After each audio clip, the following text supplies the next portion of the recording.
Hello everyone, welcome back to my channel Pawan eco world. So students, कल आपका exam है economics का, तो मैं आज आपको कुछ पढ़ाऊंगी नहीं, सिर्फ कुछ टॉपिक्स बताऊंगी जो कि आपके लिए बहुत ही जरूरी है। अगर किसी बच्चे ने कुछ भी नहीं पढ़ा है तो कम से कम इन टॉपिक्स को कर लेता है तो भी बहुत अच्छे से पास हो जाएगा, बट शर्त ये है कि उसे ये करने हैं। तो मैं चैप्टर वाइज आपको बताऊंगी, बिल्कुल भी इस वीडियो को स्किप नहीं करना है, लास्ट तक देखना है और फिर इनको सोने से पहले इन सारे टॉपिक्स को करना है। आपका पेपर कंफर्म अच्छा जाएगा। सो स्टार्ट करते हैं। देखिए बेटा, पहले हम बात कर लेते हैं मैक्रो इकोनॉमिक्स की। किसकी बात कर लेते हैं? मैक्रो इकोनॉमिक्स की। मैक्रो इकोनॉमिक्स में आपने क्या करना है, जो पहले 4 चैप्टर्स है उसकी बात कर रही हूं मैं। तो आप जब फर्स्ट चैप्टर में जाएंगे तो आप क्या कर सकते हैं, माइक्रो मैक्रो में डिफरेंस कर सकते हैं। पहले चैप्टर में माइक्रो और मैक्रो में डिफरेंस कर सकते हैं, ज्यादा खासा इतना इंपॉर्टेंट नहीं, स्कोप भी पढ़ सकते हैं। चैप्टर सेकंड में जैसे ही आप आते हैं तो आपने क्या करना है, इसके अंदर आपने करना है सर्कुलर फ्लो ऑफ मॉडल। मतलब सेकंड चैप्टर में आपने सर्कुलर फ्लो ऑफ मॉडल करना है, साथ में इंटरमीडिएट गुड्स और फाइनल गुड्स। ये बहुत ही मस्ट टॉपिक है दोनों इस चैप्टर के, सेकंड चैप्टर के, ये आपको करने हैं। इसमें डिफरेंस आता ही आता है और हर बार इन टॉपिक से क्वेश्चन पूछे जाते हैं। जरूरी नहीं कि डिफरेंस आपसे सीधा पूछा जाए, आपसे केस स्टडी के बेस पे भी पूछा जा सकता है, बट ये दोनों टॉपिक बहुत ही इंपॉर्टेंट है। ये चैप्टर फर्स्ट से है, ये चैप्टर सेकंड से है। अब चैप्टर नंबर 3 पे अगर मैं बात करूं तो बेटा आएगा जीडीपी और वेलफेयर। जीडीपी और वेलफेयर में आपको पढ़ना है एक्सटर्नलिटीज, जो कि पॉजिटिव भी होती है और नेगेटिव। आपने ये वाला टॉपिक कंफर्म ही करना है। ये national income and related aggregate chapter number 3 से है। चैप्टर नंबर 4 पे चलते हैं। चैप्टर नंबर 4 में आपने करना है एक न्यूमेरिकल, जो कि आपका नेशनल इनकम से आता है। अगर किसी बच्चे ने नहीं पढ़ा और जिसका थोड़ा सा वीक है तो इसको स्किप कर सकता है, क्योंकि ये थोड़ा सा बड़ा है। तो पहले आपने पहले 4 चैप्टर्स, जो पहले 4 चैप्टर्स है, इसमें आपने क्या करना है, माइक्रो और मैक्रो का डिफरेंस करना है, इंटरमीडिएट गुड्स और फाइनल गुड्स का डिफरेंस करना है, सर्कुलर फ्लो ऑफ मॉडल आपने पढ़ना है, जीडीपी वेलफेयर वाला कंसेप्ट आपने पढ़ना है, जिसमें एक्सटर्नलिटीज पॉजिटिव और नेगेटिव होती है, उसको जरूर पढ़ना है। वो क्वेश्चन मस्ट पूछा जाता है, जीडीपी एज अ वेलफेयर वाला। फिर आपका चैप्टर नंबर 4 जो कि न्यूमेरिकल ऑप्शन पोर्शन रहेगा, जिसमें आपसे बेसिकली वो चीजें पूछी जा सकती हैं जो कि इनकम मेथड से, प्रोडक्ट मेथड से, एक्सपेंडिचर मेथड से।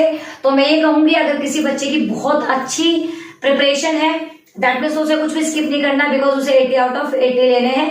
अगर किसी बच्चे ने नहीं पढ़ा है तो आप इसे स्किप कर सकते हैं, क्योंकि टाइम कंज्यूमिंग है। चलते हैं चैप्टर नंबर 5 की तरफ। चैप्टर नंबर 5 में बेटा आपने क्या करना है, वो आएगा आपका मनी का।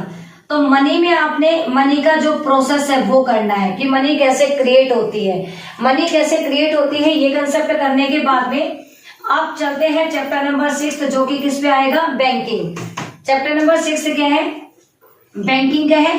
और बैंकिंग के कंसेप्ट में बेटा आपने क्या करना है, एक तरीके से जितने भी मॉनेटरी पॉलिसी थी, CRR, SLR, या फिर हम कह सकते हैं कि मनी सप्लाई को कंट्रोल करने के लिए कौन कौन से मॉनेटरी इंस्ट्रूमेंट है, क्वांटिटी और क्वालिटी, बहुत ही मोस्ट इंपॉर्टेंट टॉपिक है, लगभग हर बार पूछा गया क्वेश्चन है। तो चैप्टर नंबर 5 में तो आपने मनी का प्रोसेस करना है। चैप्टर नंबर 6 में आपने ये वाला कंसेप्ट पढ़ना है, जो कि मॉनेटरी पॉलिसी का है, CRR, SLR, इनको यूज करके किस तरीके से इन्फ्लेशन, डिफ्लेशन या मनी सप्लाई को कर्ब किया जाता है, खत्म किया जाता है। अगला जो चैप्टर है वो आपका है चैप्टर नंबर 7, 8 और 9। यहां से भी एक न्यूमेरिकल बनेगा, क्योंकि ASAD कंसेप्ट है।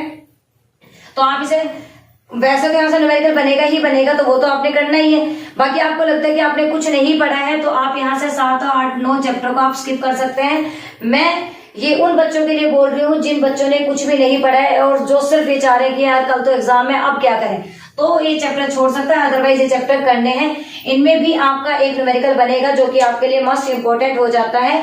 एक तरीके से ये आपने पढ़ना है। इसके अंदर आपसे जो है इन्फ्लेटरी गैप, डिफ्लेटरी गैप, वो वाला क्वेश्चन पूछा जा सकता है। बहुत ही इंपॉर्टेंट जो है वो क्वेश्चन बनता है यहाँ से। फिर आ जाते हैं चैप्टर नंबर 10। चैप्टर नंबर 10 जो है बेटा वो है गवर्नमेंट बजट। गवर्नमेंट बजट जो है बेसिकली बहुत ही इंपॉर्टेंट चैप्टर है, अपने आप में ही 6 नंबर लेके चलता है। तो इसमें भी आपने ऑब्जेक्टिव्स को करना है। बेसिकली 3 नंबर का ऑब्जेक्टिव पूछा ही जाएगा। तो आपने क्या करना है, गवर्नमेंट बजट के जो ऑब्जेक्टिव्स हैं वो यहाँ से करने हैं। चैप्टर नंबर 11 जो कि आपका फॉरेन एक्सचेंज होने वाला है, इसमें आपने फॉरेन एक्सचेंज के जो सोर्सेस है वो डिमांड की और सप्लाई की, वो क्या होते हैं, ये किस तरीके से एप्रिसिएशन होती है करेंसी, डेप्रिसिएशन, डिवैल्यूएशन, ये सारी चीजें इसमें पूछी जा सकती हैं। और फाइनली चैप्टर नंबर 12 जो कि बीओपी है, इसमें आपने ऑटोनॉमस आइटम्स और अकोमोडेटिंग आइटम्स, फिर कह रही है ऑटोनॉमस आइटम्स और अकोमोडेटिंग आइटम्स, ये तो करनी है। साथ में आपसे जैसे बैलेंस ऑफ ट्रेड वगैरह इस तरीके के क्वेश्चंस पूछे जा सकते हैं। ये तो थी बेटा आपके मैक्रो इकोनॉमिक्स की बात कि मैक्रो इकोनॉमिक्स में आप क्या करोगे। तो मैंने जितने भी टॉपिक्स बताए हैं, ये टॉपिक्स भी अगर आपने कर लिए, मैं सच कह रही हूँ कि आप मतलब बहुत अच्छे मार्क्स लेंगे ये टॉपिक भी, क्योंकि ये टॉपिक इंपॉर्टेंट है। चैप्टर फर्स्ट में आपने सिर्फ नॉर्मली देखना है, चैप्टर सेकंड आप जब इसमें जाएंगे तो आपने क्या करना है, इंटरमीडिएट गुड्स और फाइनल गुड्स, और फिर एक तरीके से circular flow of income. Chapter number 3 में जीडीपी एज अ वेलफेयर, इसके अंदर एक न्यूमेरिकल भी पूछा जा सकता है, नॉमिनल जीडीपी और रियल जीडीपी से। और जो जीडीपी एज ए वेलफेयर मैंने बताया बेटा, उसमें एक्सटर्नलिटीज पॉजिटिव और negative. Chapter number 4 national income का है, ऑब्वियस सी बात है एक क्वेश्चन न्यूमेरिकल पूछा ही जाएगा। चैप्टर नंबर 5 मनी है, मनी में आपने मनी का क्रिएशन आना चाहिए, उसके टाइप्स पूछ भी सकते हैं बट मनी क्रिएशन इंपॉर्टेंट है। चैप्टर नंबर 6 जो कि बैंकिंग है, इसके अंदर आपने क्या करना है, क्वांटिटेटिव इंस्ट्रूमेंट और क्वालिटेटिव इंस्ट्रूमेंट, जिसे मॉनेटरी इंस्ट्रूमेंट बोला जाता है, ये वाले कंसेप्ट आपको करना है, जिसमें सीआरआर एसएलआर आता है, उनका यूज करके किस तरीके से मनी सप्लाई को कंट्रोल किया जाता है। उसके बाद में चैप्टर 7, 8, 9 जो कि एएसएडी कंसेप्ट है, इसमें डिफ्लेटरी गैप, इन्फ्लेटरी गैप, डेफिशिएंट डिमांड और एक्सेस सप्लाई डिमांड, इनके बारे में क्वेश्चन पूछे जा सकते हैं। तो इस कंसेप्ट को आप पढ़ेंगे, साथ में एक न्यूमेरिकल भी यहाँ से आएगा। न्यूमेरिकल वो बच्चा स्किप कर सकता है जिसने नहीं पढ़ा है, क्योंकि टाइम कंज्यूमिंग है तो नहीं कर पाएगा। चैप्टर नंबर 10 गवर्नमेंट बजट है, जहां से ऑब्जेक्टिव मस्ट हो जाते हैं और उसके मतलब ऑब्जेक्टिव जो है वो तो पूछा ही जाएगा। तो चैप्टर नंबर जो 10 है वो 6 मार्क्स का है, तो बच्चा सारा भी पढ़ ले तो बेटर है, बट ऑब्जेक्टिव को स्किप ना करे।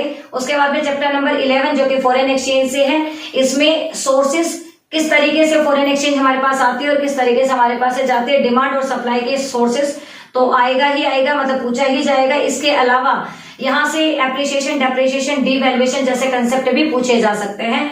और फाइनली चैप्टर नंबर 12 जो कि बीओपी होने वाला है, यहाँ से हम क्या करेंगे कि ऑटोनोमस आइटम्स और अकोमोडेटिंग आइटम्स, ये दोनों आइटम्स के डिफरेंस या इनके रिगार्डिंग कंसेप्ट आपको पढ़ना है। साथ में बैलेंस ऑफ ट्रेड वगैरह इस तरीके के क्वेश्चंस भी आप देख सकते हैं। ये सब कुछ था मैक्रो इकोनॉमिक्स के बारे में। अब चलते हैं इंडियन इकोनॉमी में। इंडियन इकोनॉमी में जैसे ही आप जाते हैं तो जो चैप्टर नंबर 1 है, इसमें आप जमींदारी सिस्टम के बारे में पढ़ेंगे और हमारी इंडियन इकोनॉमी कैसी थी उसके फीचर्स के बारे में पढ़ेंगे। तो थोड़ा सा अगर मैं बताऊं तो आपको चैप्टर नंबर जो 2 है आपका, इसमें एक तरीके से मैं कहूं कि इक्वल और जो सेल्फ सफिशिएंसी, इक्विटी और इक्विटेबल डिस्ट्रीब्यूशन और सेल्फ सफिशिएंसी और सेल्फ रिलायंस वाला क्वेश्चन। उसके बाद में नेक्स्ट चैप्टर में ग्रीन रेवोल्यूशन के बारे में आप पढ़ेंगे। अगले चैप्टर के अंदर एलपीजी पॉलिसी के बारे में आप पढ़ेंगे। उसके बाद में चैप्टर नंबर जो 5 है ह्यूमन कैपिटल फॉर्मेशन, उसमें आप पढ़ेंगे बेटा एजुकेशन के बारे में, एजुकेशन की पॉलिसीज, एजुकेशन का कितना खर्चा होता है, इस तरीके के क्वेश्चन यहाँ से पूछे जा सकते हैं। और जो सोर्सेस है ह्यूमन कैपिटल की या प्रॉब्लम्स है वो भी यहाँ से पूछी जा सकती है। अगला जो है वो एग्रीकल्चर मार्केटिंग से क्वेश्चन पूछा जा सकता है और साथ में यहाँ से चैलेंजेस कौन कौन सी है रूरल डेवलपमेंट की वो पूछी जा सकती है। फिर जॉबलेस ग्रोथ ये पूछा जा सकता है। और फिर चैप्टर नंबर जो हमारा 8 है जो कि होने वाला है इन्वायरमेंट से या सस्टेनेबल डेवलपमेंट से। तो यहाँ पे इन्वायरमेंट के टाइप्स वगैरह क्या, मतलब इन्वायरमेंट पोल्यूशन के टाइप्स वगैरह, और यहाँ से एक क्वेश्चन बन सकता है एब्जॉर्प्शन कैपेसिटी और कैरिंग कैपेसिटी क्या होती है और सस्टेनेबल डेवलपमेंट क्या होता है। और लास्ट चैप्टर जो कि मोस्ट इंपोर्टेंट है, जो कि इंडिया, चाइना और पाकिस्तान का कंपैरिजन है बेटा, ये 8 नंबर का आना है और आपने ये चैप्टर बहुत ही ध्यान से करना है। एक टेबल का क्वेश्चन यहाँ से पूछा जाएगा और 1 मार्क्स के क्वेश्चन यहाँ से पूछे जाएंगे। तो जो भी रेफरेंस बुक आपने लगा रखी है उसमें से मैं आपको सजेस्ट करूंगी कि चैप्टर नंबर 10 जो कि गवर्नमेंट बजट है 6 मार्क का, और चैप्टर नंबर 9 जो कि इंडियन इकोनॉमी का लास्ट चैप्टर है ये है 8 मार्क्स का।